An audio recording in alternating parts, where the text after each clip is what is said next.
bonjour à tous, ici les Lucasfilles, bonjour Aurélie. Bonjour Claire.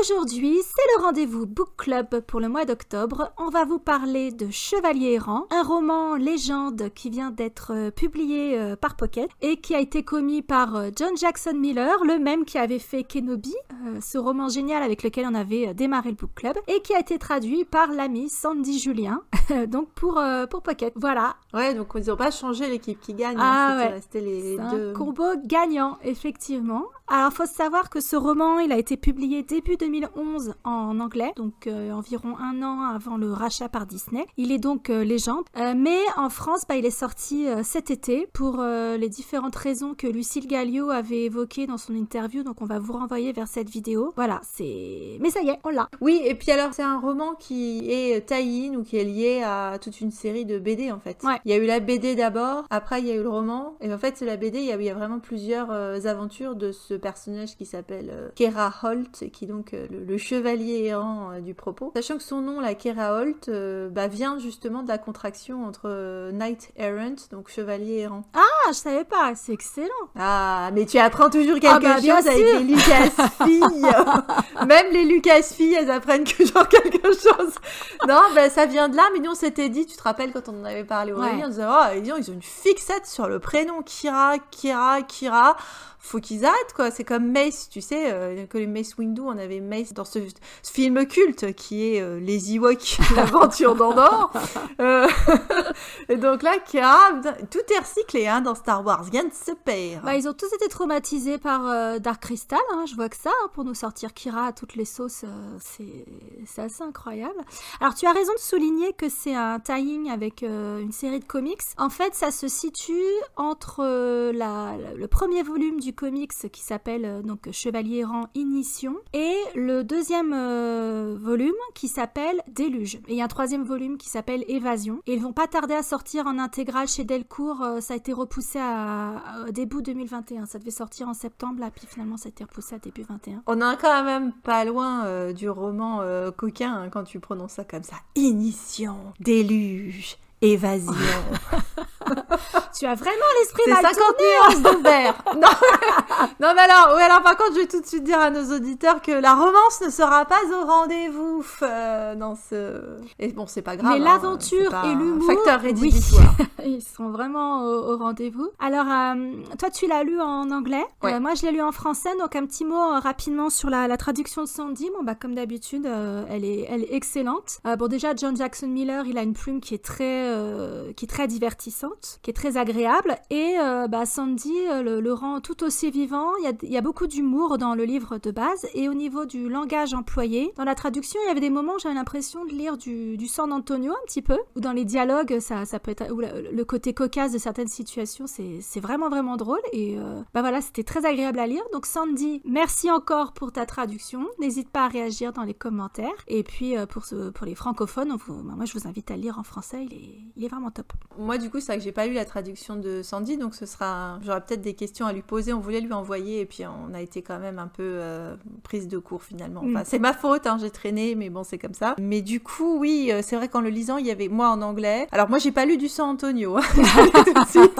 Mais il y avait de l'humour, c'est bien écrit, effectivement. John Jackson Miller, il a une bonne plume, il écrit très bien les scènes d'action. Ouais. On l'avait déjà dit sur le Kenobi, c'est vrai que tu sens qu'il fait des scénarios pour les BD et l'univers graphique parce que tout ce qui est scène d'explosion, d'aventure, de machin, tu visualises vraiment très bien le storyboard qui va derrière. Par contre, moi j'ai eu un souci en le lisant, c'est-à-dire qu'au début, en tout cas, j'arrivais pas du tout à visualiser les personnages. Et c'est vrai que je m'étais posé la question mais on va en parler peut-être après en détail. Probablement, est-ce que ça a été un problème du coup pour Sandy quand il a traduit? C'est-à-dire qu'il y a vraiment... Je trouve qu'au début, les personnages sont pas particulièrement bien décrits. Et comme il y a... Et ça, à la limite, c'est un des plus du livre. C'est-à-dire qu'il y a énormément d'espèces différentes et il y a différents mondes dont on n'a pas l'habitude. En tout cas, pour moi, je vais dire pour moi, parce que j'ai pas l'habitude de lire l'univers légende. Donc je suis pas au fait de tout l'univers étendu légende et tous cette galerie de sites, de machins, de bidules, ça me passe un petit peu... j'étais un petit peu en terre inconnue. Et du coup,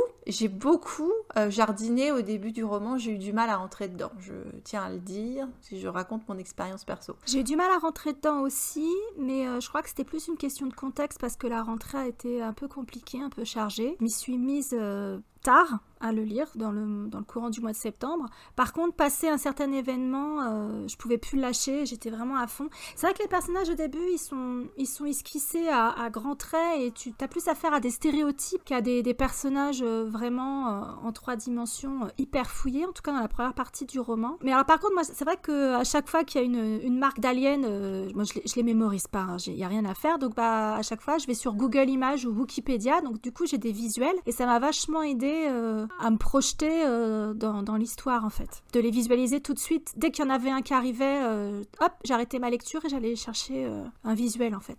Ça faisait partie de l'expérience de lecture dont on avait discuté toutes les deux, effectivement, quand on s'envoyait nos réactions perso, là, à un moment quand on échangeait. Et je te disais, oh là là, mais je sais pas qui est qui, je vois pas ce que c'est, à quoi ça ressemble. Et bon, pourtant j'ai l'habitude d'être un drama chinois où t'as 25 000 personnages. Mais là, et donc toi, tu me disais, mais si, moi je suis allée voir les visuels. Et alors voilà, c'est ça la question, si tu veux, c'est quand on a eu un débat là-dessus, c'est-à-dire qu'en théorie, tu n'es pas censé avoir accès aux visuels. Alors je sais bien, il y a une BD, donc la plupart sont effectivement représentés en BD, mais pas tous, tu vois, par exemple, un des personnages Rusher, il a jamais été représenté dans les BD. Tu trouveras pas une image de lui.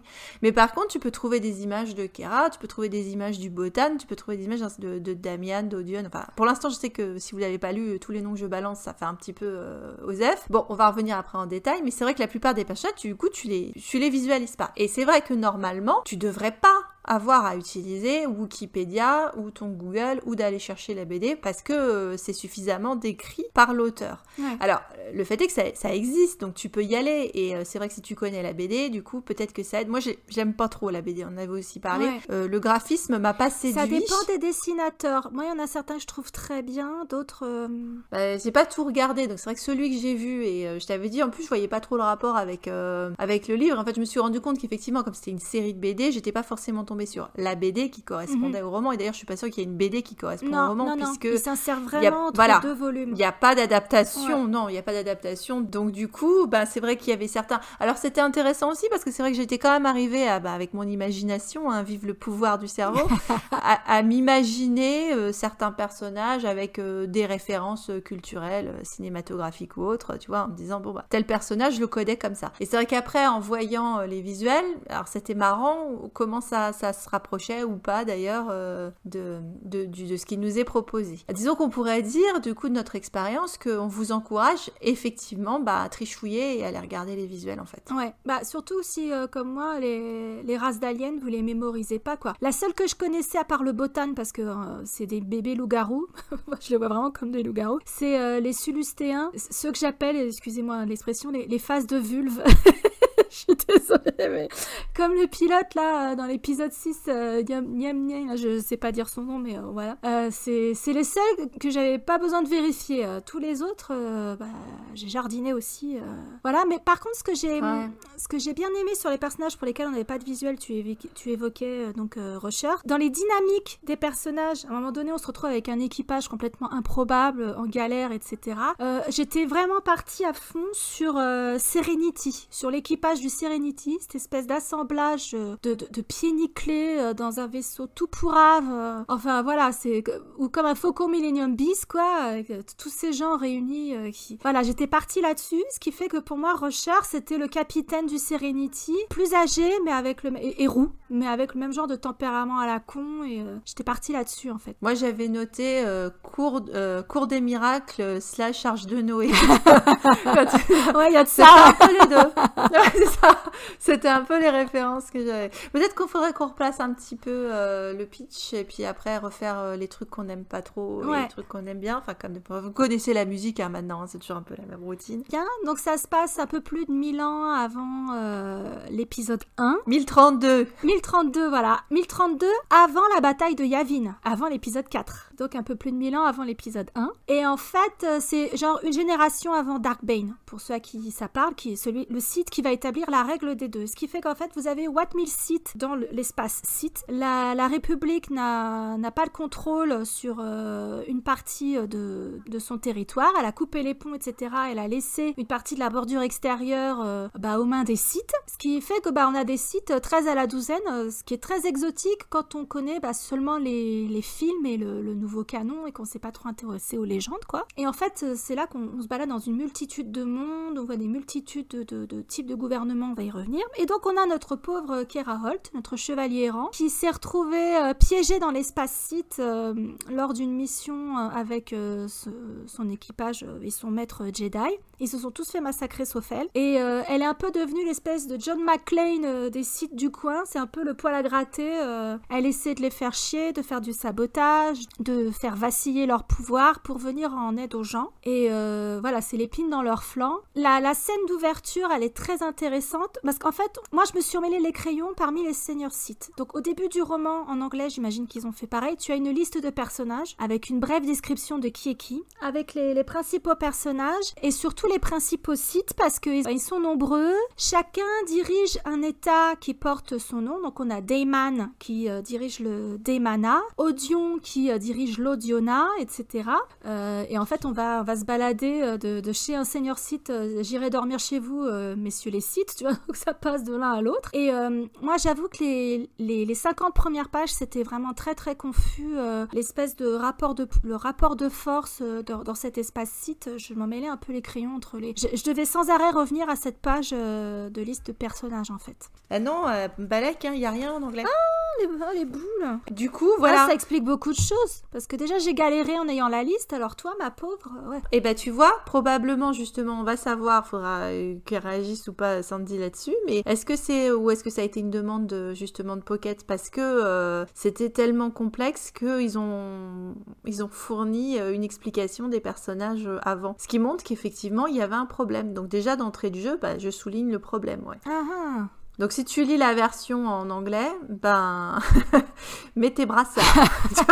Franchement, moi j'ai bu le bouillon au début. Et j'ai mis longtemps à rendre... j'ai vraiment je comprends mieux pourquoi ça... C'est déjà moi c'était galère, alors... Il y a juste la timeline de où ça se passe dans l'histoire de Star Wars que tu dois avoir probablement. Ouais, ça paraît, c'est placé dans la liste, dans la timeline, mais c'est tout. C'est un ajout spécial. Ok, parce que je me dis, tu vois, le roman, ceux qui ont lu les comics, ne serait-ce que le premier volume, ils vont faire le lien, ils connaissent déjà Odion, ils connaissent déjà Daemon, donc deux des principaux seigneurs Sith qu'on va croiser. Mais si t'attaques le roman direct, qui peut se lire sans les comics, tu devrais normalement. Parce que tu peux très bien te retrouver. L'édition française est plus user-friendly pour le coup, là, parce que effectivement, ça. C'est pour ça que c'est intéressant qu'on ne lise pas toutes les deux dans la même langue, parce que c'est vrai que toi, on peut parler des questions de traduction, comme la dernière fois, quand on avait parlé de la chanson Witcher, Troubadour de C3PO. Et là, tu vois, d'entrée de jeu se pose la question du casting et des personnages. Et là, moi j'étais vraiment, j'étais les pieds dans le plat et la tête dans le Nutella, parce que c'était déprimant au début.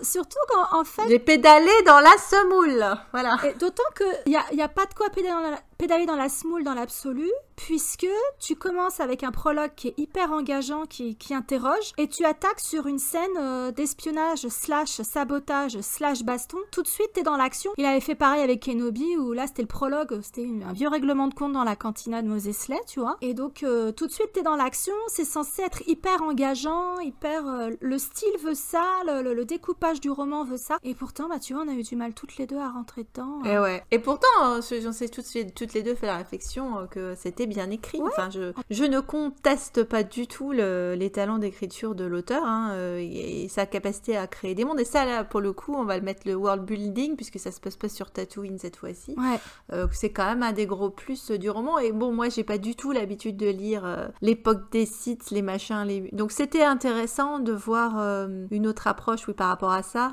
Et moi, d'avoir tous ces personnages Sith, là, ça m'a bien intéressée. Pas les deux pieds nickelés au début, c'est peut-être pour ça aussi.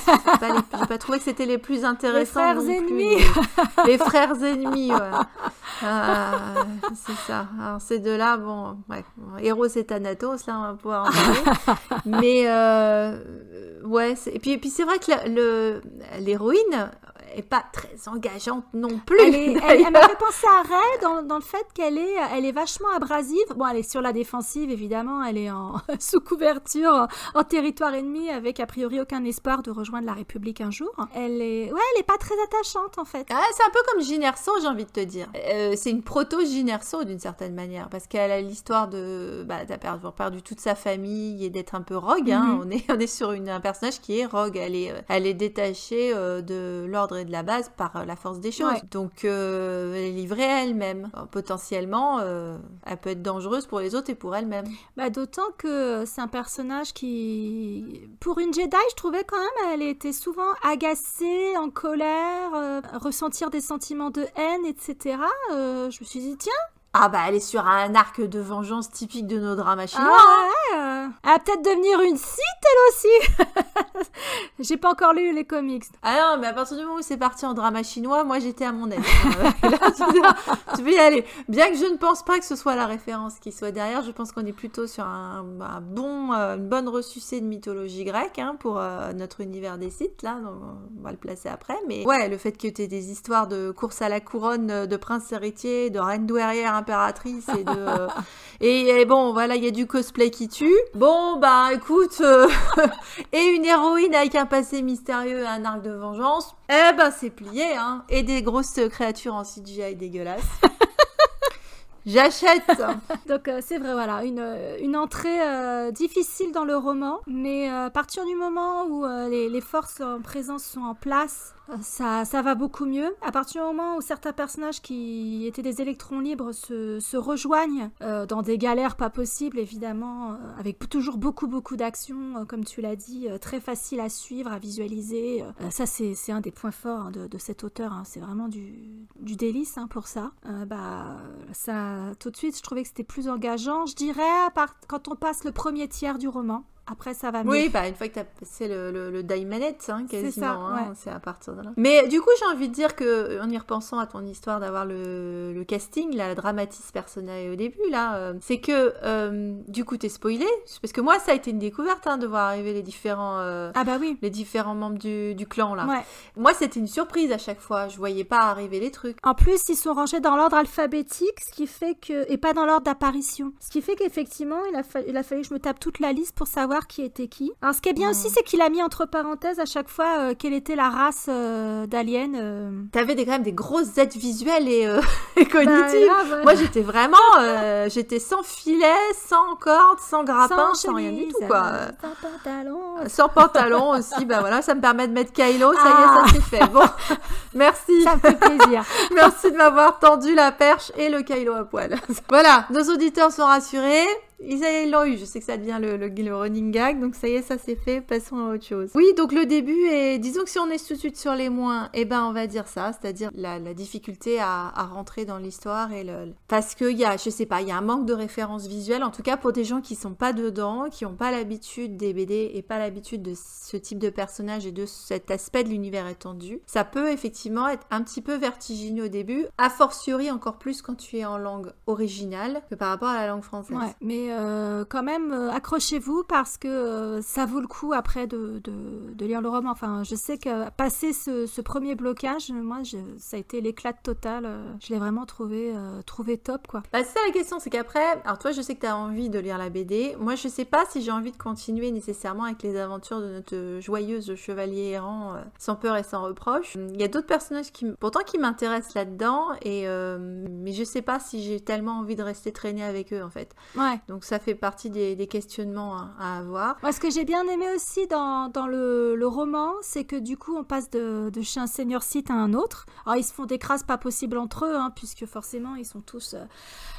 ils ont tous soif de pouvoir, donc notre Kera et puis d'autres personnages comme Rusher et toute sa bande se retrouvent pris entre le marteau, l'enclume, la fossile, enfin bon bref quoi, c'est le bordel. Et chaque seigneur Sith, dans son espace, dans son territoire, a mis en place un modèle de dictature à part entière. Et ce roman, c'est un espèce de florilège, de buffet de dictature, de système de dictature. Et ça, j'ai trouvé ça vachement intéressant. Donc on commence avec Demian, qui se prend pour un démiurge. Donc Demian, démiurge, moi je me suis dit tiens, il y a un truc là. Et donc en fait, ce mec, c'est un genou, il a quoi? Il a 25-30 ans, mais il se considère comme le créateur de l'univers. Ce qui fait qu'en fait, il efface tout ce qui a eu lieu avant sa naissance, où il fait réécrire les archives, et donc le prologue, on est dans le Demana, ça commence dans son territoire, et dans le prologue, on suit un personnage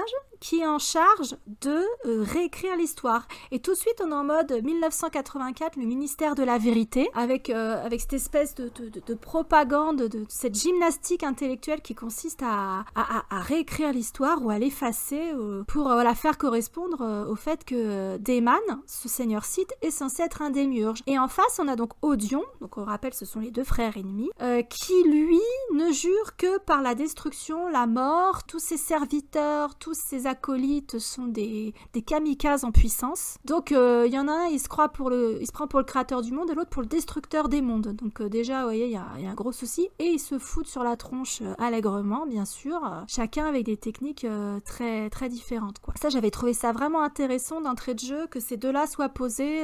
Ce sont des dictatures, il ne fait pas bon vivre chez les Sith, hein, mais ce sont deux approches complètement différentes. Je me suis dit, ça, tiens, c'est passionnant. Il y a un commentaire politique que j'ai trouvé vraiment cool. C'est vrai que au moins c'était un des points positifs, c'était que tu avais énormément de nuances et de complexité dans ce roman et qu'on partait pas sur une vision des Sith qui était manichéenne. Du coup là, les Jedi, c'est pas le propos, il y en a pas. Il y en a qu'une et elle est tellement détachée du Jedi bon teint dont on a l'habitude que quand on te dit que c'est un Jedi, t'es presque surpris parce que tu l'as oublié, quoi. Ouais. C'est comme elle est pas avec sa joyeuse troupe et puis que finalement on les voit pas. Mais du coup, c'est vrai que tu as cette complexité de système politique autour des Sith, alors que tu n'as qu'un seul modèle de Jedi, on va dire, d'un seul modèle en positif. Donc c'est vrai que c'est intéressant d'avoir... D'un côté, tu as toute une gamme, et de l'autre, tu n'as qu'un seul système finalement qui a l'air d'être présenté en opposition. Qui est la République, qui est la démocratie soutenue par les Jedi. Donc c'est vrai qu'il y a un clash idéologique qui est assez énorme. Et puis il y a le focus qui est mis aussi sur les petites gens qui vivent dans cet espace Sith, qui essaient de survivre dans cet espace Sith. Et ça aussi, j'ai trouvé que c'était intéressant de voir comment les petites gens survivent et comment ils adhèrent à l'idéologie qui leur est proposée par le seigneur du coin. Enfin, proposée... Proposée, oui, c'est une façon de parler. Imposée. Hein. Voilà, imposée, oui. Et t'as plein de personnages qui, tu vois, il y a des problèmes de dissonance cognitive chez certains. Et en même temps, tu as deux scènes de recrutement qui se suivent très rapidement au début du roman. Tu as la petite Sulustéenne, Tan, chez qui Kera est en planque, qui est recrutée par une grande entreprise pour devenir une espèce de cerveau, une ingénieure ou je sais pas quoi.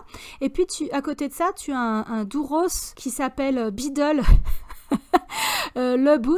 Et alors lui, c'est notre Jar Jar Binks de service. Il a deux pieds gauche, il arrête pas de faire des conneries. Et lui, il est recruté pour aller dans la brigade de Rusher. Et ça va être un peu genre le mec qui fait que des conneries, quoi. Qui voilà. Le comic relief un petit peu. Et moi, j'avoue qu'au moment du recrutement surtout de Biddle, ça m'a fait énormément de peine. Alors peut-être que j'étais en dep ce jour-là, mais ça m'a fait énormément de peine quand tu vois l'espoir de ses parents qu'il ait accès à une vie meilleure que la leur. Donc ils vivent chez Daemon, mais ils adhèrent qu'en surface en fait à cette idéologie. Ils se rendent bien compte qu'ils ont une vie de merde et qu'ils espèrent autre chose pour leur fils. Et Rusher, lui, il l'embauche juste pour avoir du matos parce que le père de Biddle travaille dans une usine, etc. Il en a rien à foutre du gamin et j'ai trouvé que c'était un crève-cœur parce que tu as cette espèce de cynisme du chef de brigade, du mercenaire, face à l'espoir des parents d'offrir un avenir meilleur à leur enfant. Moi, ça m'a fendu le cœur. Mais j'ai trouvé que c'était plus un déchirement, cette scène-là, que le fait que Tan soit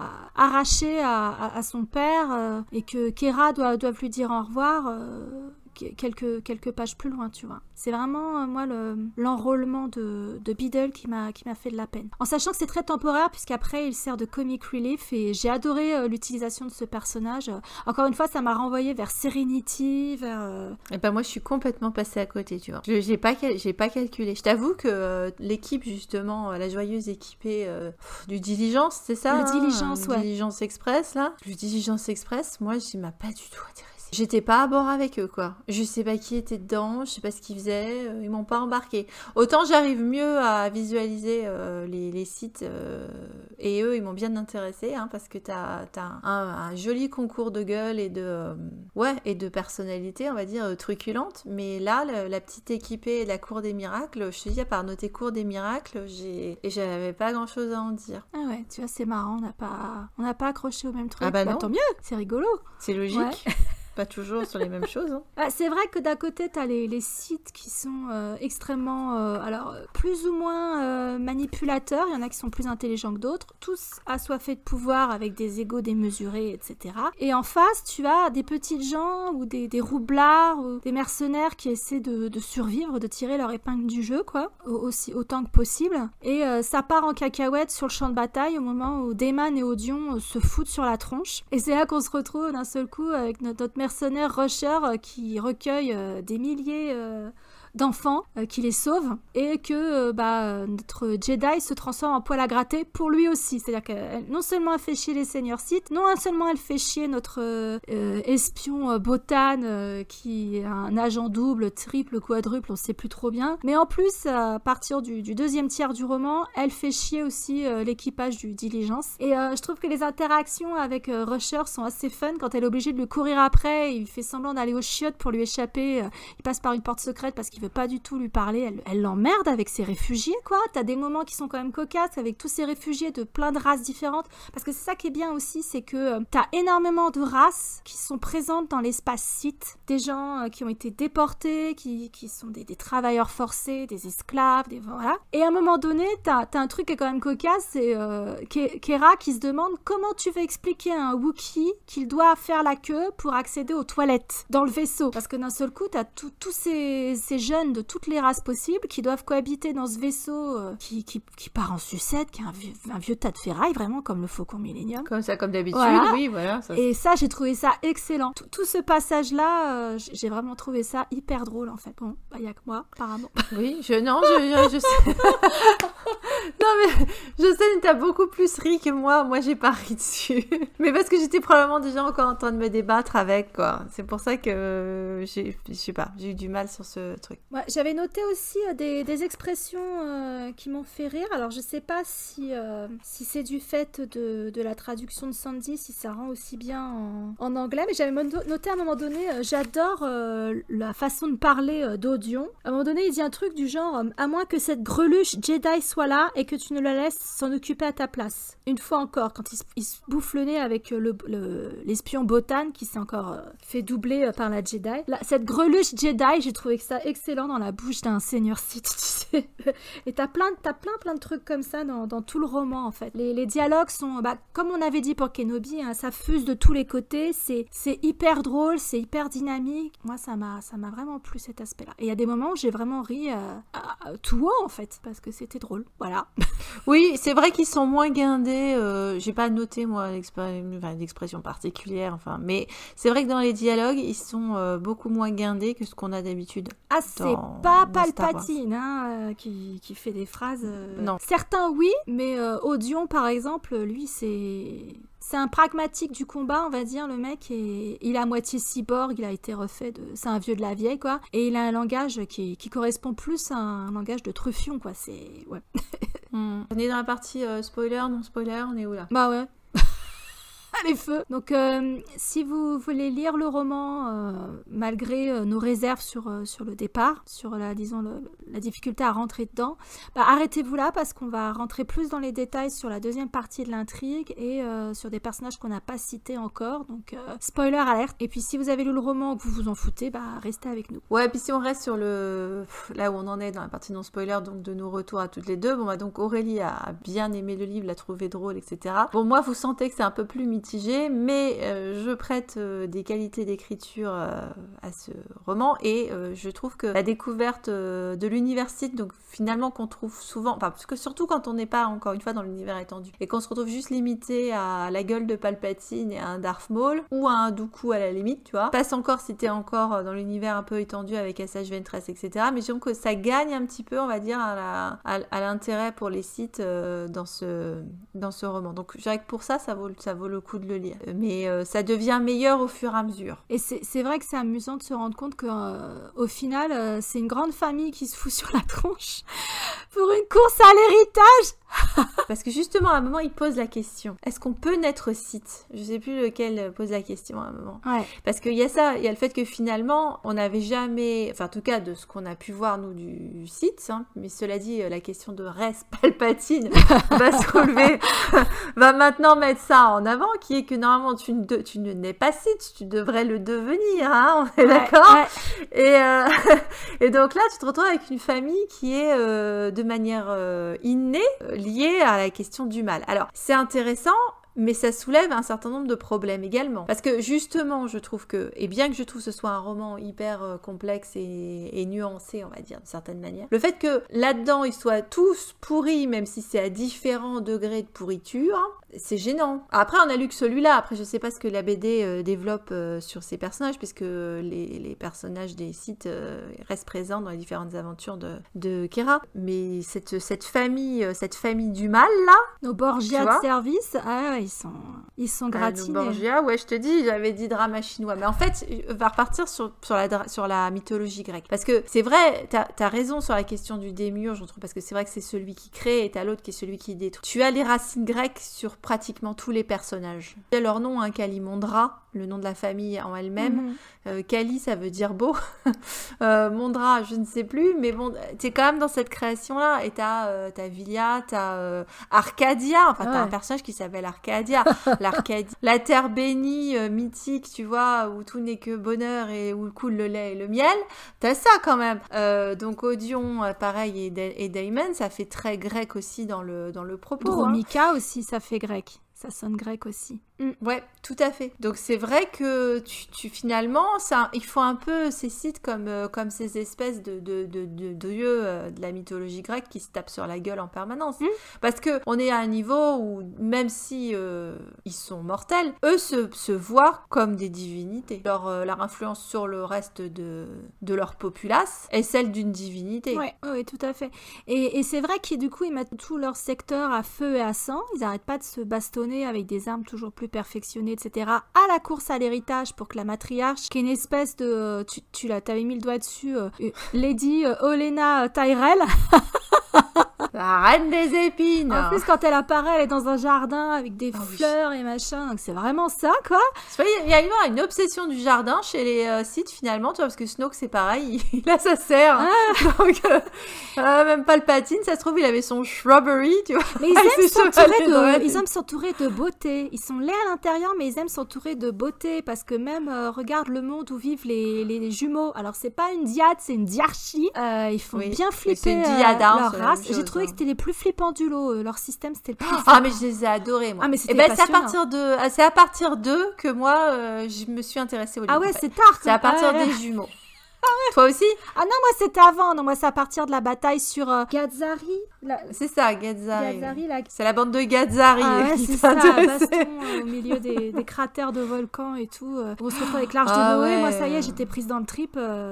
Parce que je me demandais qui est le vrai patron du Botan. Vu que c'est pas Odion, c'est encore quelqu'un d'autre. Je me demandais qu'est-ce qui s'est passé pour que d'un seul coup, Daemon et Odion arrêtent de se foutre sur la tronche et se retournent contre le seigneur Bactra, qui est le seul site du coin qu'on nous présente qui n'appartient pas à cette famille. Alors, c'est le seul non-humain. Et il se fait bouffer par la coalition très temporaire entre les deux frères ennemis, quoi. Enfin, ça m'a vachement intriguée. Je me suis dit, qui tire vraiment les ficelles? J'avais envie de savoir, quoi. Ah non, moi, c'est les jumeaux. C'est l'ambiance village des damnés avec les nannies robots tueuses. Et vraiment, j'étais là notée dans la marge. Oh, dis donc, maternité horrifique et machin, c'est intéressant, tu vois. C'est intéressant, ça repart là-dessus sur la question du féminin. Moi, à partir de là, ça m'intéressait. Même si, au début, j'avais été très intriguée par le narcissisme et le mégalo de Damon qui voulait changer les textes, changer l'histoire et qui voulait avoir le contrôle du langage. Cette question du langage était intéressante. Donc oui, il y a plein de thèmes qui sont passionnants et qui sont bien traités là-dedans. Enfin, en tout cas, qui sont intéressants. Moi, les jumeaux, c'est là qui m'a embarqué avec ces deux jumeaux. Je te dis, j'avais vraiment ce visuel du village des damnés. Alors, je sais pas à quoi ils ressemblent, les deux gamins. C'est des pré-ados qui sont en pyjama. Et tu les imagines façon film d'horreur, tu vois, avec leurs cheveux longs. Alors moi, à un moment donné... parce qu'en plus... on est dans on reste avec des gamins, on est encore une fois, je sais pas s'il y a une fascination pour l'autisme de plus ou moins haut niveau, mais quand même t'as le frère qui est complètement dans son monde intérieur, qui parle pas, et donc la sœur qui est juste à se coiffer, quoi, toute la journée. Moi, j'avais plutôt un visuel, c'était un mix entre les enfants vampires, comme Kirsten Dunst dans l'entretien avec un vampire, tu sais, où elle devient perverse, oui. Et le gros bébé du voyage de Chihiro, qui fait des caprices, qui est dans ces espèces de coussins, parce qu'à un moment donné, donc, quand il décrit ce qu'il faut bien appeler la nursery, parce que dans leur tête, ils ont 5 ans, les mômes, quoi. Je me suis dit, on dirait le gros bébé du voyage de Chihiro, quoi. Et puis la bestiole qui leur sert de régent. Ah, le cerveau. Et les Sélégiens. Ça aussi, ça m'intéresse. Ah, les Sélégiens, ça faisait flipper. C'est les postes relais, en fait. Le cerveau dans son bocal. Ils aiment bien les bocaux, quand même, dans Star Wars. Ils doivent faire des confitures régulièrement ou des cornichons. C'est le complexe du puits-train, tu sais. Oui.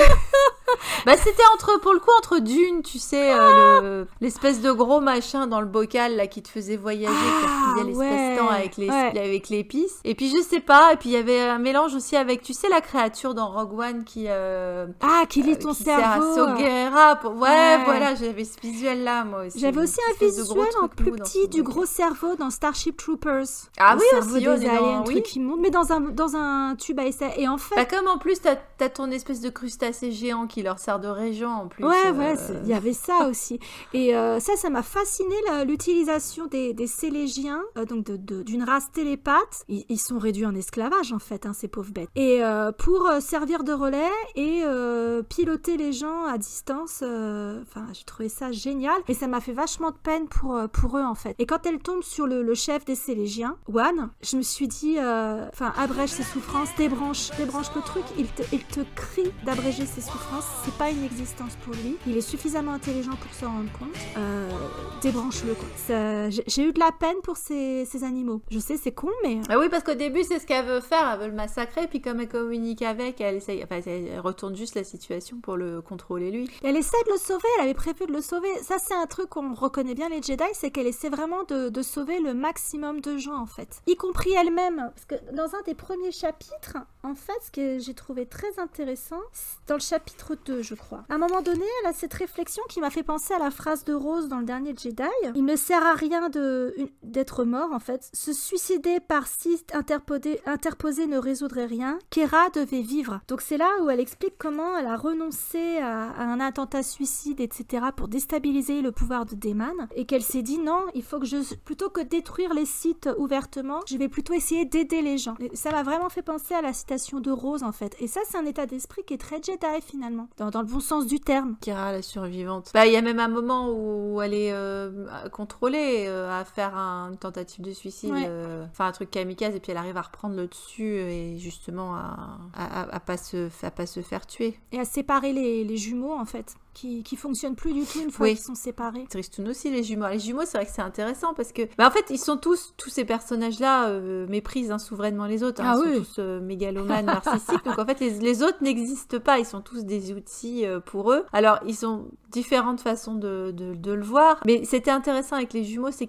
leur théorie des aspects, tu sais, qui considéraient que tous les autres, c'était juste des aspects. T'en as un qui pense avoir tout créé, qui pense avoir créé les autres personnes. L'autre qui veut les détruire. Les autres qui considèrent que tous les autres, ce sont des projections qui n'existent pas vraiment. Et en plus, les jumeaux, ils ont un peu un côté, tu sais, l'allégorie de la grotte de Platon, quoi. C'est-à-dire qu'ils sont vraiment dans leur grotte à regarder des images, quoi. Ils sont à vivre l'un à travers l'autre parce qu'ils sont indissociables.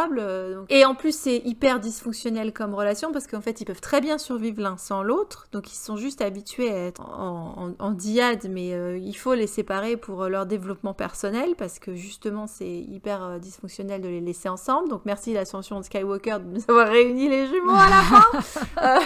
Je ne dirais que ça. Puis t'as l'autre, la tentatrice. Alors pour montrer, tu disais qu'ils sont tous moches les Sith, mais attends, non, que nenni. D'abord le Daemon, bon alors c'est un genre, hein. Mais alors je t'avais dit moi le visuel avant que je le voie, j'imaginais Eddie Redmayne dans Jupiter Ascending avec ses tenues over the top et son côté je suis un beau gosse. Et tant il a des troopers, c'est les fashion troopers. De la fashion police, dis donc. C'est pas possible. Qui fait des statues géantes à son image et puis aller fouiller. Alors un tout petit peu parce que j'avais pas nécessairement envie d'y traîner trop. Mais je me disais, il manque quelque chose dans ce roman. Il manque un vilain scrush. Je vous rassure. Je me demande si le Daemon justement, parce qu'il essaye de faire basculer dans un autre roman machin du côté obscur. Là. Il essaye de. Kéra, parce qu'il y a ouais. Et apparemment avant, alors et ça c'est méga glauque. Hein, je crois que quand elle était jeune, limite il a essayé de la violer d'ailleurs. Ah bon? Parce que c'est Odion qui a détruit le monde de... Oui, mais lui, c'est pas un violeur, c'est juste un destructeur. Et l'autre, c'est un séducteur, si tu veux. Bah, l'autre, c'est une espèce de grosse machine de guerre, on dirait un tank, on dirait, elle voit pas du rêve. Ouais.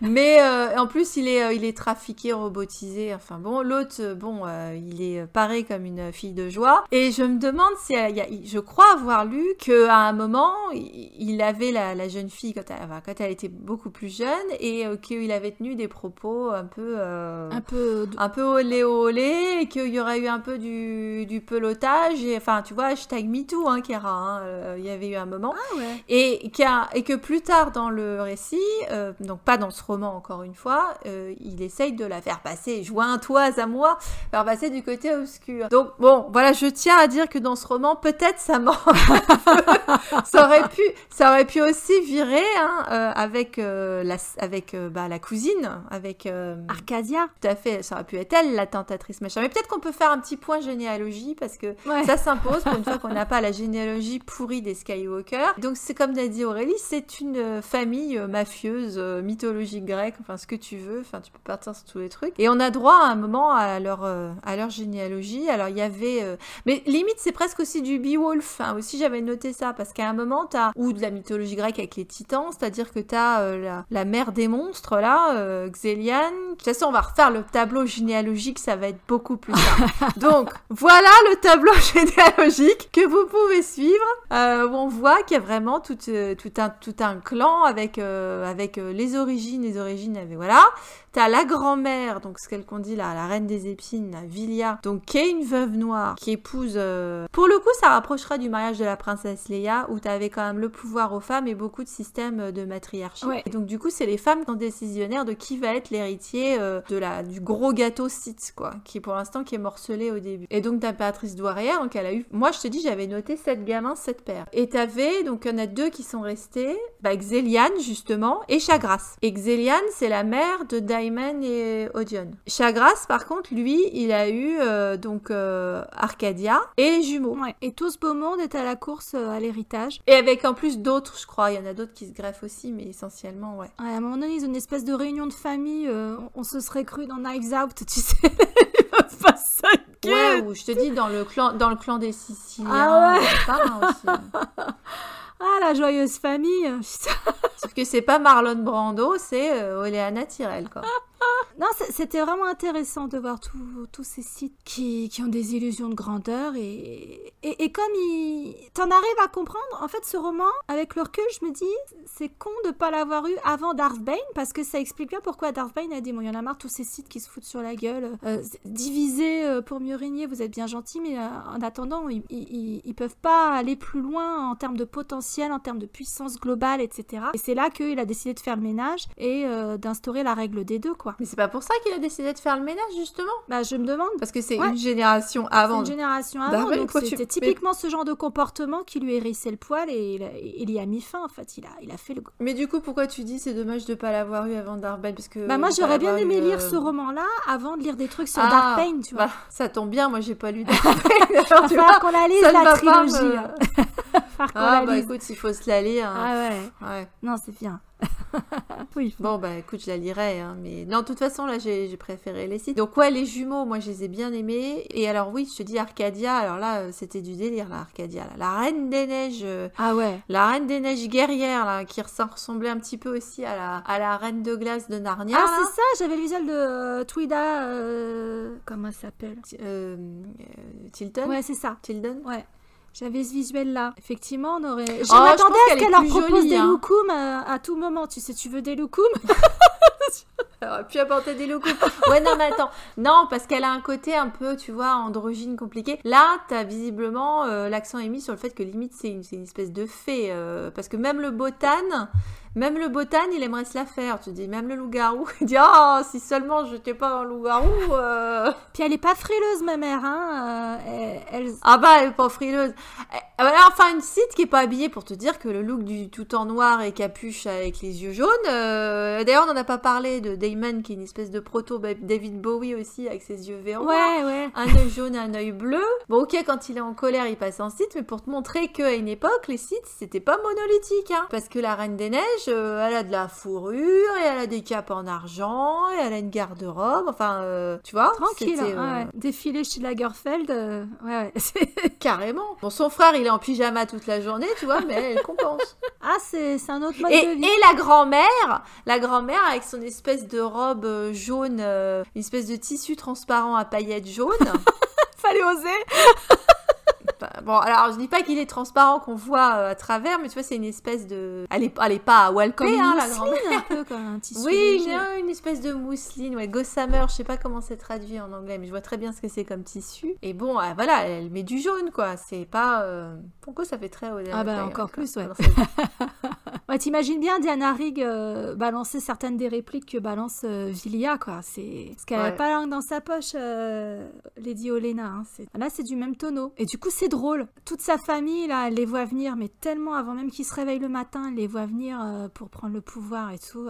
En fait, elle s'éclate à les voir se foutre sur la gueule. Alors, ils ont aucune considération pour toutes les troupes qui meurent, pour toutes les planètes qui sont exploitées ou détruites dans leur petite guéguerre familiale. Ils en ont rien à secouer, quoi. Vraiment rien à secouer. Bah non, c'est des divinités. Et les dieux, c'est des bâtards. Hein. Bah ouais, voilà. C'est juste ça. Mais on n'a pas reparlé d'ailleurs des systèmes politiques. Parce que on a rapidement dit que le premier qui est narcissique, j'ai fait mon image. L'autre qui veut tout bousiller. Les jumeaux, eux, c'est contrôler les esprits. Ouais. Arcadia, elle, c'est le système par le chaos, c'est-à-dire que tu changes sans arrêt les gens, tu leur donnes des nouvelles occupations, donc du coup, comme ils n'ont pas le temps de s'installer dans un truc, comme ils sont dans la menace perpétuelle de perdre leur job, alors quand tu arrives de premier abord, c'est Disneyland, ah ouais. alors c'est peut-être même Disneyland d'ailleurs, tu vas savoir si les gens restent toujours dans le même boulot à Disney, j'en sais rien, mais du coup, dans un premier temps, t'as l'impression que t'es dans un système qui fonctionne bien et qui est agréable. Et t'as que Kera qui se méfie, qui dit attends, ça reste un senior site, l'autre là, la Arcadia, c'est peut-être une bombasse, mais à moi on me la fait pas. Et elle dit à Rusher, qui attend qu'une chose, lui, de se débarrasser de tous ces réfugiés. Elle dit non, attends, avant de larguer les mômes chez elle, je voudrais en savoir un peu plus sur... Et d'ailleurs, j'adore la façon dont il se barre du monde en foutant le dawa à Disneyland. C'était vraiment super drôle. Avec l'aide du botan, toujours dans les bons coups, celui-là. Et sa cape d'invisibilité, ça j'ai trouvé ça génial. Ah oui, alors ça le truc, c'est le fil rouge dans toute l'histoire. Là, tu commences avec cette histoire de tenue d'invisibilité, et alors on l'a pendant tout le bouquin, ça. Ouais, et c'est très drôle. Et bon, très rapidement, ils se rendent compte que c'est pas un Éden dans les glaces qu'ils ont trouvé. C'est un système politique qui est tout aussi pourrave que les autres. C'est juste que en fait, elle maintient les gens, voilà, comme tu dis, sur la sellette en permanence, ce qui fait qu'il reste un niveau de médiocrité, voilà, sous couvert de genre tout le monde a sa chance, etc. En fait, il y en a aucun qui peut exceller à quoi que ce soit. Ils peuvent pas s'organiser, se réunir pour se soulever contre elle. On peut pas créer des syndics. Exactement. Des corporations, etc. Parce que tout le monde sait que les guildes, les corporations, ça fout la merde. Et donc elle contrôle les gens comme ça. C'est encore un autre autre exemple de dictature. Ça peut rappeler certains aspects du système communiste, ou même, si tu veux aller plus loin, la révolution culturelle de Mao, en fait. Les intellectuels au champ, etc. Tu vois, il y a de ça, hein, quand même, quelque part. Bah, t'es pas très loin de ça, parce que, tu vois, tu vas en Chine, tu vas dire que t'es hyper bien, en fait. T'es en sécurité totale, tu te balades dans les rues, personne va t'agresser ou te voler ton porte-monnaie, quoi. Effectivement, t'es dans un système de sécuritaire, comme dans le système d'Arcadia. Ouais, ça, c'était intéressant. Vraiment, ce florilège de dictature, j'ai trouvé ça passionnant. Et je me dis, ouais, en fait, les Sith, on les connaît très peu. On les connaît vraiment très très peu, quoi. C'est Palpatine, on a l'impression que c'est un peu les talons d'or, mais alors, Revan, nous, on connaît les grandes lignes par rapport à Reylo, Revan et Bastila, mais c'est vrai qu'on n'a pas joué à KOTOR, moi, j'ai lu quelques BD qui se passaient du temps où il y avait plein de Sith, mais là, on est vraiment dedans, en fait. Et ce qui est intéressant, c'est comme en plus on suit Kera, qui elle, c'est un peu le poisson hors de l'eau, en fait, hein. C'est la Jedi au milieu du monde des Sith, donc en fait on voit à travers ses yeux, et je pense qu'une partie de la désorientation qu'on a ressentie au début du roman, elle était voulue, mais là c'était too much, parce que tu vois, ça nous a pas gâché l'expérience de lecture, mais on a vraiment eu du mal à rentrer dedans, parce que le roman est bien par ailleurs. Oui, il soulève plein de questions, notamment la question de la conscience, du brainwash, la question des systèmes politiques, effectivement. Bon, alors ça va pas plaire à certains, mais on va dire encore que c'est un roman qui est relativement féministe également, parce que les mecs, c'est tous des teubés là-dedans, en fait. À part Rocher, c'est quand même... Ils sont tous un peu nasbrock, parce que les deux nanas qui s'en sortent le mieux, c'est... Enfin, les trois d'ailleurs, parce que la sœur des jumeaux, c'est celle qui est la... C'est le poison. Éveillée, on va dire, oui, voilà. Ouais. T'as la maîtresse femme qui est l'impératrice douairière qui manipule absolument tout le monde derrière et que tout le monde doit aller embrasser la bague, là, je te dis façon parrain, mais c'est la marraine, hein, elle, c'est pas le parrain, parce que c'est elle qui va décider. Et puis l'Arcadia qui, tu vois, à côté des deux zozos qui se foutent sur la gueule au début, là, les deux frères ennemis, qui sont quand même franchement ridicules, hein, je te dis là... Ah oui, ces deux seigneurs de guerre ridicules, c'est deux gamins de 5 ans qui se tapent dessus avec des gros joujoux, hein. Vaut mieux aller avec la Reine des Neiges. Et du coup, la Reine des Neiges, même si elle a ses défauts, hein, elle a un discours qui est plus construit, elle est plus filoute et beaucoup plus rouée que les deux autres qui sont un peu quand même bas de plafond. Hein. Ouais, d'ailleurs, quand elle essaie de recruter Kera pour assassiner la vieille, Kera, elle refuse, bien sûr, mais tu te dis, elle avance des arguments quand même. L'autre, elle aurait pu être tentée, un peu réceptive à ce que la Reine des Neiges lui disait, donc elle est beaucoup plus rouée que ses cousins. Notamment parce qu'elle lui donne sur un plateau ce que la nana a toujours voulu savoir, c'est-à-dire quoi on en est arrivé là. Ouais. Pourquoi est-ce qu'il y a ces gros teubés qui sont en train de détruire la vie de millions de personnes? Et elle lui donne accès, tu vois, comme la petite mouche là sur le mur, enfin en tout cas d'être là comme la petite souris qui a droit d'assister au truc, là, elle a droit d'assister à la réunion au sommet en hologramme pour voir ce qui se passe et d'être au courant, d'avoir cette information que personne n'avait. Enfin, tous ces seigneurs Sith sont issus de la même famille qu'Alimandra. Que bon, Damon et Odion, on savait qu'ils étaient frères, mais pour le reste, si tu veux, c'est une découverte, qu'ils sont tous cousins. Et on revient sur la famille dysfonctionnelle, fin de race, etc. Et pourtant, la Villia, elle a quand même essayé de chercher, elle a essayé de varier un petit peu les origines génétiques, hein. Elle n'a pas épousé qu'un seul mec, donc on sent qu'elle avait quand même un programme eugénique derrière, mais pour quel résultat? Moi, j'ai beaucoup aimé quand Kera... refuse la proposition d'Arcadia. Il dit mais vous voulez la tuer? Mais c'est votre grand-mère! Non mais chérie, c'est Mamie Gâteau! Tu parles à une T'as vu Mamie? Qu'est-ce qu'elle s'en balèque que ce soit sa grand-mère? Elle s'en fout! Tu te doutes bien que la vieille, elle sait que le premier qui va pouvoir lui faire passer l'arme à gauche, il va y aller, quoi. Faut que ce soit sa grand-mère. Mamie, c'est pas la pire de la famille. Bon, au final, non, même si elle tire les ficelles quand même, elle s'amuse avec son échiquier. Et il y a quand même, encore comme tu l'as dit, des millions de gens qui meurent et qui souffrent à cause de leurs histoires. Elle s'en fout tout autant. Donc, elle veut juste que le meilleur gagne, quoi. Que le meilleur gagne, oui, c'est sûr. Ça. Il ne doit en rester qu'un, comme les Highlander. Les Sith, c'est pareil, pour hériter du truc de la vieille. Mais tu vois, on dit toujours que tu vois dans les dramas chinois que les harems ça fout la merde, et ben ça en revient à la même chose du côté harem féminin, hein. C'est d'avoir tous ces princes d'avoir héritiers tous ces maris et potentiels. tous ces gamins, exactement, et bien qu'ils soient quand même arrivés à éliminer au fur et à mesure. Bon, bah il en reste qu'un. Bon, du coup les sites ils sont arrivés, il faut qu'il en reste que deux, parce qu'il faut bien qu'il y en ait un qui forme l'autre. Là, j'ai envie de dire que s'il en reste que deux dans la bande qu'on a, ce serait la grand-mère et la petite fille, parce que c'est les deux, c'est les deux les plus fut-fut là-dedans. Mais la grand-mère, elle a récupéré le petit frère aussi, le jumeau. Oui, Elle a récupéré le mamie môme. avec son... Elle a récupéré le môme. Aïe, aïe, aïe. Tu sais pas ce que ça va donner. Hein. Est-ce qu'il y a une suite à cette histoire? Je pense qu'ils deviennent Sith parce que ils doivent être puissants dans la force et ils sont élevés dans cette famille de bâtards, donc ils deviennent des bâtards aussi, avec la folie des grandeurs et tout, tu vois. Et là, du coup, on part moins sur des démonstrations de ce que peut faire ou pas la force. Là, c'est vrai que l'utilisation de la force, elle est relativement standard là. Ouais, c'est surtout la technologie des nouvelles armes, des gros vaisseaux, une université volante. Alors ça, j'ai trouvé ça génial comme concept. Ouais, c'est surtout ça en fait. Et puis cette fameuse cape d'invisibilité, enfin tenue de camouflage. Bah, et puis surtout le world building chez les sites, hein, qui du coup est plus complexe qu'il n'y paraît, parce que c'est pas que ambiance Palpatine dans son espèce de grotte sombre. Ouais, et alors t'en as certains qui collectionnent les artefacts, d'autres qu'on n'a rien à foutre, parce qu'à un moment donné, t'as un tour dans un musée, j'ai l'impression qu'avec les sites, c'est obligé, à un moment donné, tu fais un tour dans un musée, quoi. Bah c'est ce que dit Kera, d'ailleurs, à un moment, à dire ce truc du style, oh là là, de toute façon, les sites et leurs musées, je sais plus si c'est elle ou si c'est un autre. Il y en a un des personnages qui avait vraiment envie d'aller faire un tour au musée, je crois, mais oui, clairement, il y a... Bah c'est le botan qui aurait vraiment aller au musée, il avait la tenue pour, puis à chaque fois, il se fait avoir, je crois. Une nuit au musée, tu sais, chez les sites. C'est ça, où tout prend vie. Retrouve la tablette du pharaon.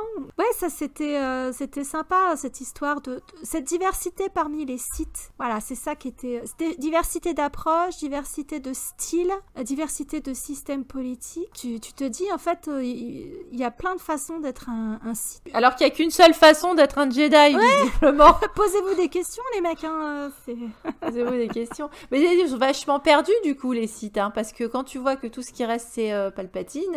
Alors, à sa décharge, il a rassemblé un grand nombre d'écrits, il était très érudit. Dark Plagueis, son maître, avait déjà fait le plus gros du boulot, quoi. Il a continué à piller les archives, les temples à droite à gauche. Donc, c'était l'idée de concentrer le savoir des Sith en une seule et même personne.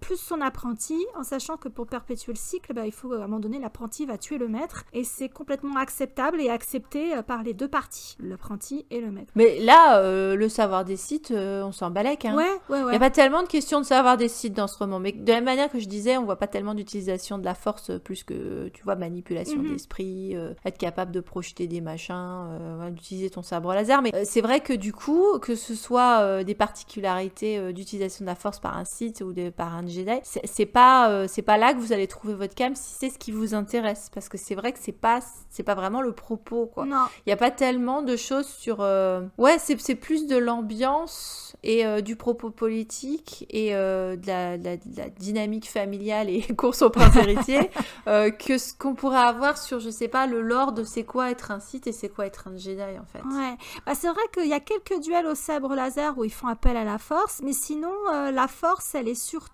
utilisée dans tout ce qui est manipulation mentale. C'est vraiment là qu'il a mis le focus, surtout avec le passage chez les jumeaux, évidemment. Mais sauf que du coup, comme n'importe quel cerveau dans un bocal est capable également de manipuler des esprits, ça enlève son côté spécifique et magique à la force, en fait. Oui, c'est plus scientifique, en fait, avec leur système de relais avec les Sélégiens. Il y a un côté plus scientifique. Mais c'est bien que tu dis scientifique, parce que tu vois, c'est une des notes que j'avais prises sur le roman, c'était science sans conscience n'est que ruine de l'âme. Oui, c'est ça. Parce que c'est vrai qu'il y a beaucoup des questions, effectivement, scientifiques. Mais de bioéthique, c'est pour ça, du coup, quelque part. Voilà. Ouais. Et comme moi, la science, ça n'a jamais été mon dada, c'est peut-être pour ça que j'ai eu plus de mal à rentrer, à part au moment où je me suis dit, bon, ok, mythologie grecque, drama chinois. Mais sinon, ça a été plus complexe peut-être pour ça. Par contre, c'est vrai que si c'est un centre d'intérêt pour le lecteur, ou s'ils sont curieux de ça, ouais, carrément. Il est plus science-fiction que certaines œuvres Star Wars, celui-là, je dirais. Tout à fait. Bah, tu vois, on en revient à ça. Finalement, on n'avait pas trop parlé ensemble de ça, de cet aspect-là. On n'avait pas discuté, mais ce que tu viens de dire sur la question plus de la science-fiction et moi, ma notation dans la mare, ouais, c'est clair. Tu vois, Kenobi, on est sur de la science-fiction. C'était un western, ou slash Laurence d'Arabie. C'est ça. C'était plus ça. Et c'est vrai que souvent, t'as envie... en tout cas, dans les films, tu as l'impression des fois que c'est plus fantasy qu'autre chose. Et là, c'est quand même vachement plus science-fiction. Mais on retrouve quand même cet intérêt pour Jackson Miller. Il arrive à rendre complexe les histoires, en fait. Même s'il y a beaucoup d'action, tu peux lire au premier degré, t'en prends plein la tête, des dialogues rigolos, des personnages hauts en couleur, même s'ils sont pas forcément toujours très bien développés. Mais ça amène une réflexion derrière, et c'est plus complexe qu'il n'y paraît. Et à ça, j'ajoute qu'il écrit bien des personnages féminins. Il écrit des personnages féminins intéressants. Elles sont pas des marissous, elles sont pas... T'as des jeunes, des vieilles... Des faire-valoir, voilà, des puissantes, des plus faibles, des gamines facétieuses, une Jedi qui est quand même attirée par le côté obscur, faut qu'elle surveille, la mère Kera, quoi. Enfin, voilà, c'est intéressant comme ça. Et puis les mecs, bah, t'en as certains qui passent pour des cons. Alors, le Dolph Lundgren aux yeux verrons, moi j'avais vraiment un visuel de Damon en Dolph Lundgren, tu vois. Dans Rocky 4. Oui, c'est plus ça. Oui, t'as raison. L'espèce de bellâtre. Oui. Limite, le niveau en dessous de... comment il s'appelle, l'abruti qui voulait épouser la princesse Léa, j'ai oublié. Ah bah, Isolda. Voilà, le niveau en dessous d'Isolda en termes de beauté, parce qu'il vient pas d'Apès, mais le niveau au-dessus en termes de puissance et de mégalo, tu vois. Oui, enfin, sauf que dans les designs, il était moche, Isolda. Non, si tu veux. Il n'y a pas tellement de différence au niveau du visuel. Moi, c'est vraiment une lecture que je vous recommande. Toi, t'es peut-être plus mitigé du coup, parce que t'as une expérience de lecture qui a été un peu sabotée au début. Bah non, qui est pas sabotée, qu'en fait, l'expérience que tu dois avoir, c'est juste que visiblement, je sais pas si ça vient d'une demande de Pocket, peut-être que Lucille pourrait nous répondre à l'occasion, si elle le fait en commentaire, ou si on a l'occasion de discuter avec elle. Est-ce que c'est quelque chose qui a été demandé par les éditions? Est-ce que c'est Sandy qui s'est sentie obligée de préciser qui était qui faisait quoi au début, parce que, ouais... Bah c'est le bordel. C'est sûrement la faiblesse du roman, c'est le bordel. Alors c'est vrai que je suis d'accord que il y a toujours un effet aliénant parce que t'es dans un univers voilà, avec différentes espèces, etc. Mais c'est vrai qu'au début ça complique énormément l'affaire. Alors c'est intéressant. Maintenant en soi le roman c'est pas nécessairement ma came de base. Maintenant je l'ai lu et j'y ai trouvé un intérêt. Je le relirai pas, mais c'est pas un truc que je vais garder sur ma table de chevet et me refaire tous les ans. Hein. Mais voilà. Et puis tu vois finalement on n'a pas tellement parlé de Kera, ni toi ni moi, on n'est pas rentré dans le détail de son sabre laser vert. Et, oui, bah et alors tu vois dans son graphisme, j'aime pas du tout pour le coup comment ils l'ont mis en graphisme, parce qu'en plus elle est moulée. Alors que sur certains elle est pas tellement sexualisée, il y en a d'autres quand tu vois les couvertures, ouais bon il y a une espèce de c'est une bombasse, ouais, c'est ça. Ah voilà. Moi j'ai beaucoup la couverture du roman. Oui, la couverture du roman elle est très belle, mais ça effectivement ouais, ça fait une espèce de farfadet. Oui, c'est ça, on dirait un elfe. Mais qui lui correspond pas dans le roman, parce que c'est pas un farfadet. Donc, ouais, moi j'étais très étonnée par son caractère, en fait. Je l'imaginais plus espiègle, plus... Alors, elle est décrite comme agile, avec la coiffure, avec les cheveux dans tous les sens, etc. Mais finalement, rien qu'en regardant la couverture, je m'étais fait une image d'elle qui correspond pas à ce qu'on a dans le roman. Mais tant mieux, non. Je veux dire, c'est bien aussi. Mais par contre, c'est bien, parce qu'en fait, que ce soit une femme ou que ce soit un homme, ça n'a aucune espèce d'importance dans ce roman. Elle n'est pas sexualisée comme sur ce qu'on a vu des comics. Mais elle n'est pas sexualisée non plus dans la description de sa personnalité. Je ne sais pas si c'est tellement esquissé. Alors, peut-être juste le fait qu'elle veut sauver des gens, tu vois, mais non, en théorie, des Jedi, ils veulent sauver des gens. Oui, Obi-Wan, il veut sauver des gens. Enfin, voilà. Tous les Jedi veulent sauver des gens. Non, le fait qu'elle soit une femme, ça n'a pas d'incidence sur son arc. Et ça, c'est bien. Ouais, ça fait du bien. Même si j'aurais pas été contre un Vienna Scratch. Mais c'est un avis personnel qui n'engage que moi, voilà. Mais ça n'a... C'était la cerise sur le gâteau qui manquait, parce que John Jackson Miller, il est capable de nous faire des arcs romantiques, ou plus ou moins romantiques, on va dire. Bon là, au moins c'est bien, hein, il y aura pas de cimetière de l'amour. Hein, non. On s'en fout, hein. On se demande même comment ils se reproduisent, les sites, parce qu'on n'en parle pas. On n'en parle pas plus que ça. Bah, par alliance. Par alliance pour gagner, alliance politique. Alliance, voilà, c'est ça le problème. C'est ce que je te disais, c'est ce que j'ai dit d'entrée de jeu quand on est rentré dans le propos, là. C'était, peut-on être Sith? De la manière, peut-on être Jedi? La réponse est non, en fait. Normalement, tu devrais pas. Tu nais avec une sensibilité à la force que d'autres n'ont pas. Certes. Après, normalement, devrait rentrer en jeu la question de nature et culture. Oui, l'inné et l'acquis, c'est toujours le même débat. Hein. Voilà. C'est-à-dire où tu grandis, avec qui, les expériences qui vont te tomber sur la gueule, et potentiellement ce qui peut te faire changer d'un arc à l'autre. C'est-à-dire un Sith qui pourrait devenir quelqu'un de bien, ou accessoirement un Jedi qui pourrait devenir quelqu'un de mal.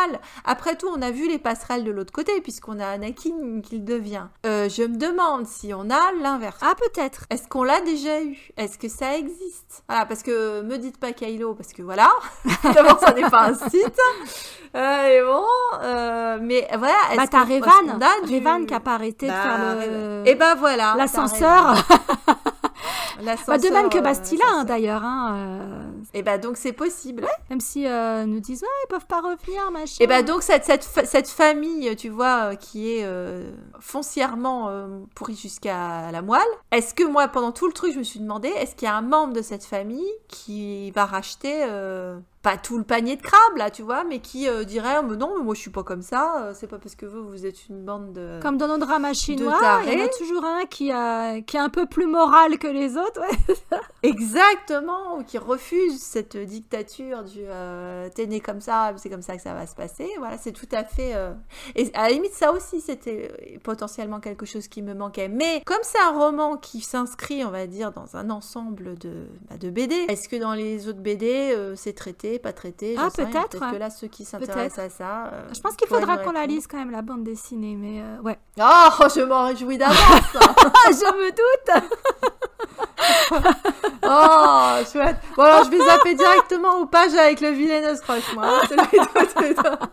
Ouais. Ce serait dommage qu'on n'ait pas du visuel d'Off Lundgren et l'autre bas de plafond, là, le Audion, la machine de guerre, là, le tank. Là.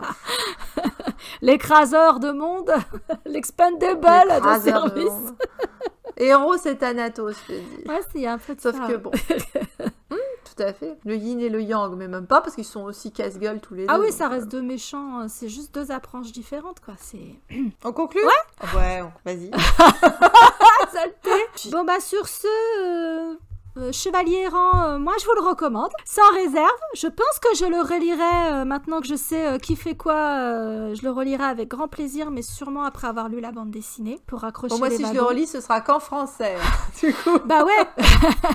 Parce que c'était... Ouais, je te dis, en français, il y avait des moments super drôles, comme je suis en train de lire aussi en parallèle Terry Pratchett en français. Bah, il y avait des moments, ça me faisait penser un peu à du Terry Pratchett. Il y avait des lignes de dialogue et des situations cocasses qui me faisaient penser aux annales du Disque Monde. Donc, je trouvais ça rigolo. Bon, et puis je crois que malheureusement, il va falloir qu'on lise la BD l'année prochaine. Oui, parce qu'on ne vous a pas encore mis au programme des BD, mais on a prévu de le faire. Ouais, donc ça très va prochainement. C'est une question. Très prochainement, il y aura des comics. Que vous avez, c'est prêt. Mais le prochain ne sera pas un comic. Non, c'est Ahsoka, comme on avait déjà teasé sur les réseaux sociaux fin septembre. Donc, normalement, à la date où cette vidéo va sortir, vous êtes en train de le finir et on espère qu'il vous plaît. Et donc, on vous dit à bientôt pour prochain rendez-vous book club, donc avec Ahsoka. À bientôt. À bientôt.